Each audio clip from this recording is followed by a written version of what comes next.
नमस्कार. Ashish Dattu YouTube channel official मराठीमध्ये आपलं मनापासून स्वागत आहे. लाडक्या बहिणींसाठी एक चांगली खुशखबर आहे. ती नेमकी खुशखबर हे जाणून घेण्यासाठी आपल्या चॅनलला जर तुम्ही पहिल्यांदाच आला असाल तर चॅनल लाईक करा, सबस्क्राईब करा आणि बेल आयकॉनवरती क्लिक करा, जेणेकरून असेच नवीन नवीन व्हिडिओ नवीन अपडेट तुम्हाला आपल्या यूट्यूब चॅनलवरती पाहायला मिळेल. चला तर मग सुरुवात करूया आजच्या मुख्य व्हिडिओला. नमस्कार, मी आशिष दत्तू यूट्यूब चॅनल मराठीमध्ये आपलं मनापासून स्वागत आहे. लाडक्या बहिणींसाठी खुशखबर काय आहे हे जाणून घेण्यासाठी व्हिडिओ स्किप न करता व्हिडिओ शेवटपर्यंत नक्कीच बघा. लाडकी बहीण योजनेअंतर्गत दर महिन्याला लाडक्या बहिणींच्या बँक खात्यावरती 1500 रुपये जमा होतात.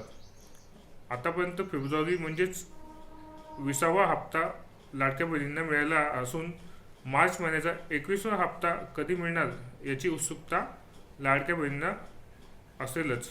पण त्यासाठी त्यांच्यासाठी एक महत्त्वाची माहिती ही आहे की लाडकी बहीण योजनेअंतर्गत KYC करण्याची मुदत ही 30 एप्रिल 2026 पर्यंत वाढलेली आहे. हीच लाडकी बहिणींसाठी अत्यंत आनंदाची खुशखबर आहे. लाडकी बहिणींसाठी खुशखबर हीच आहे की त्यांनी KYC करण्यासाठी पुन्हा मुदतवाढ दिलेली आहे. सन 2024 पासून ते आजपर्यंत देखील शासनाने लाडकी बहीण योजना सुरू ठेवलेली असून महिलांच्या बँक खात्यावरती दर महिन्याला 1,500 रुपये जमा होत असतात.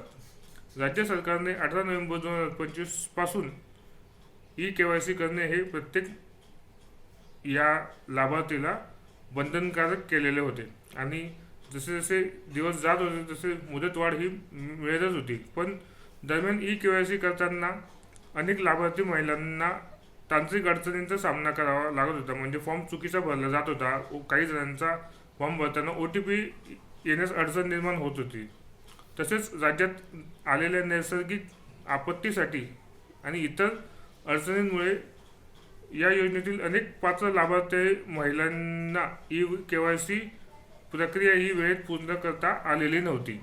त्याच अनुषंगाने आता KYC पूर्ण करण्याची अंतिम मुदत ही 30 एप्रिल 2026 ही केलेली आहे असे शासनाने जाहीर केलेले आहे. KYC पूर्ण न केल्यास काय होऊ शकते?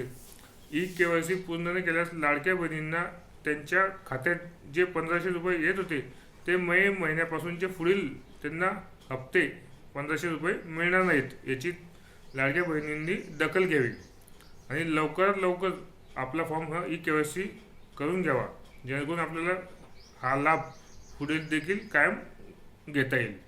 KYC ही सेतू सुविधा केंद्र म्हणजेच महा सेवा केंद्र जाऊन तुमचं आधार कार्ड आणि बँक पासबुक लिंक असेल आणि त्याला मोबाईल क्रमांक लिंक झालेला असेल तो मोबाईल क्रमांक घेऊन जायचा. म्हणजे त्यावर OTP आला तर तुम्हाला त्यांना सांगता येईल आणि तिथून तुम्हाला आपल्या फॉर्मची KYC पूर्ण करता येईल. KYCची मुदत ही 30 एप्रिल 2026 पर्यंत करण्यात आलेली आहे.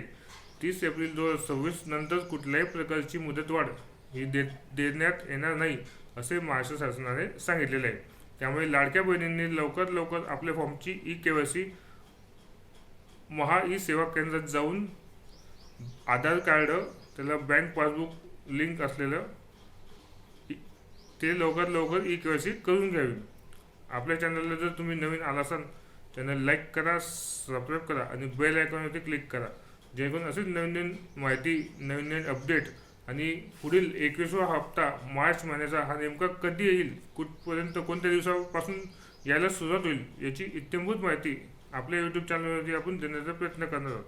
त्यामुळे चॅनलला जर नवीन आला असेल तर चॅनल लाईक करा, सबस्क्राईब करा, जेणेकरून लाडकी बहीण योजनेअंतर्गत महत्त्वाचे अपडेट तुम्हाला आपल्या यूट्यूब चॅनलवरती लवकर मिळेल. धन्यवाद.